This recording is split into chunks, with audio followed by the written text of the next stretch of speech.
and welcome back to Football Made Simple. Many great teams, legendary teams, have graced the Champions League over the years, leaving legacies that are still talked about to this day. But one team stands head and shoulders above the others when it comes to greatness in this competition, that being Real Madrid, who have won the competition a record 13 times. Amongst this glut of trophies, led by legendary player Zinedine Zidane, the Madrid side from 15-16 to 17-18 became the best of all time in this competition, being the first to win it back-to-back and adding one more for good measure. But how did they do it? What made them so great? Let's take a look. And if you want to keep up with your favorite teams and players, check out the OneFootball app. It will give you team and player stats, transfer news, and so much more, absolutely free through the sponsored link in the description below. When speaking about this legendary side, it is important to note the influence of Ancelotti's La Decima winning squad of 13-14. In many ways, the spine of this side was already in place from his earlier stint. In fact, from La Decima's preferred 11, 6 of them were still in the preferred 11 for all 3 of Zinedine Zidane's wins, whilst Bale was in the preferred 11 for 2 of those wins. Many of the overlapping players were in their prime years, roughly from 26 to 31 under the Frenchman. But that's not to take anything away from how he had them playing. And for the first 2 seasons, Zidane preferred them to play in a 4-3-3 that looked like this. In the final season, he had adapted to Bale's repeated injuries, amongst other tactical concerns, and opted for the 4-4-2 diamond instead, that looked like this. Now, let's dig into the tactics. Against most sides, Madrid were dominant and averaged a higher than 50% possession in all 3 seasons. Keylor Navas would primarily look to start short, and although both centre-backs were comfortable, Ramos was far better on the ball than Varane, so he would take priority. Both fullbacks in Carvajal and Marcelo are offensive, so they tended to push higher up the pitch early. And progression into higher parts of the pitch could be dealt with in different ways. One of the major changes Zidane had made was having Casemiro be a consistent starter instead of Xabi Alonso under Ancelotti's reign. And Casemiro was perfectly competent on the ball, rotating it around to his more skilled teammates. But he didn't offer as much on the ball as Alonso had, and opposition teams had begun to use the pass into Casemiro as a press trigger, hassling him so that his only option was to play back, and this effectively slowed down their progression. So Zidane had to adapt. We often saw them shift to a double pivot in the build-up, and this could be by Modric dropping in, which often triggered Kroos to shift towards the left-back zone. This would subsequently give Marcelo even more room to move high up the pitch, which had the knock-on effect of allowing Ronaldo central. But just as easily, Kroos could be the second pivot, and rather than move wide, Modric tended to push inwards towards the attacking midfield position, which would push the opposition's midfield line slightly deeper. And in the year of the diamond, they had another mechanism they commonly used. Casemiro would drop between the centre-backs initially, and the rest of the midfield could form a double pivot of Kroos and Modric, both great on the ball, and Isco ahead of them. Alternatively, they could form a traditional 3 with Isco dropping deeper, giving them 3 great on-the-ball players who could progress the ball well. The wider spread back 3 would also mean that the fullbacks could push high early to provide the width, as the front 2 was much narrower. Admittedly, even in the seasons prior, Casemiro could drop in, but this commonly left them with 2 in midfield and they could potentially be outnumbered. So we did at times see both fullbacks in wider regions receive the ball and look to progress the ball up the pitch with the dribble.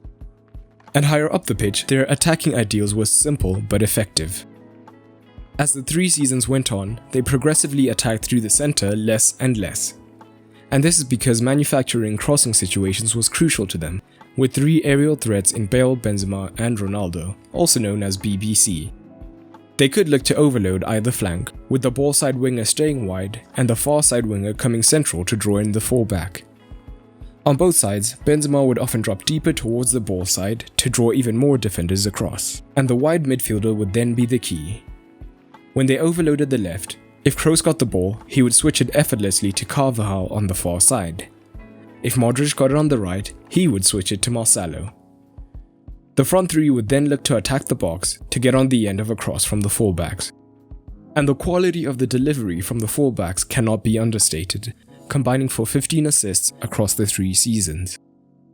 The principles remained the same with the diamond. But now it was Isco rather than Benzema who would drift around looking to create the overload. He tended to favour the left, and Madrid did use this 46% of the time, which was a high compared to the other seasons.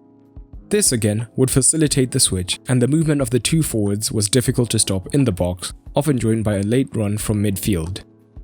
And when talking about their attacking efficiency, it's impossible to ignore the importance of Ronaldo. This was one of the greatest players of all time, consistently producing clutch moments when it mattered. He scored 16 in 15-16, assisting 4 times, 12 in 16-17, assisting 5 times, and 15 in 17-18, assisting 3 times. In 16-17 in particular, 10 of his 12 goals were in the knockout stages against the world's best, including 5 versus Bayern, 3 versus Atleti, and a double versus Juventus. Now, let's touch on the defensive end of things. When they lost the ball, they were in the perfect position to launch the counter press, with so many men around the ball, and they did this often, winning the ball high up. But generally speaking, with the fullbacks so high, the discipline of Kroos and Modric became magnified. Although both earlier in their careers played the 10 role, they were now happy to stay deeper in the half spaces on the attack, ready to shift across to stop any potential attacks whilst Casemiro covered them. But if they were without the ball for long periods, they would shift to a 4-1-4-1 with the wingers dropping deep. But realistically, Ronaldo tended to stay higher and more narrow, so it looked more like a lopsided 4-4-2. When playing in the diamond, due to the lack of wide numbers, Benzema would often pick up Ronaldo's workload and drop into a wide area, whilst Isco would look to do the same on the opposite side. And with Modric and Kroos ahead of him being more aggressive in trying to win the ball back, it was important that Casemiro was more disciplined, shifting side to side, ready to stop any potential attacks. And generally, they looked dangerous in counter-attacking situations. With Ronaldo lingering higher, he often moved into the space vacated by the opposition fullback, whilst Benzema would drop deeper to pick up the ball. Bale had the pace to join in from deeper areas behind the fullbacks, and they would drive up the pitch at great pace, looking for the finish. And another big part of this side was the squad harmony that Zidane fostered. Being a legendary player himself, he demanded the respect of his team, whilst keeping them happy and thus allowing them to perform at a high level. This could be a trait he picked up when working under Ancelotti. And much like Ancelotti, Zidane has had critics saying that he is limited tactically and mainly succeeds through keeping the team happy and having quality players. Some sectors have even accused him of being a lucky manager. But it's hard to believe that the first manager to win 3 Champions Leagues in a row did it completely through luck. A combination of tactical adaptability and a good team spirit allowed this, and for that, this Madrid side will be remembered as the most dominant side in Champions League history. But what did you make of this side? What are your favourite memories of it? Drop it down in the comments below.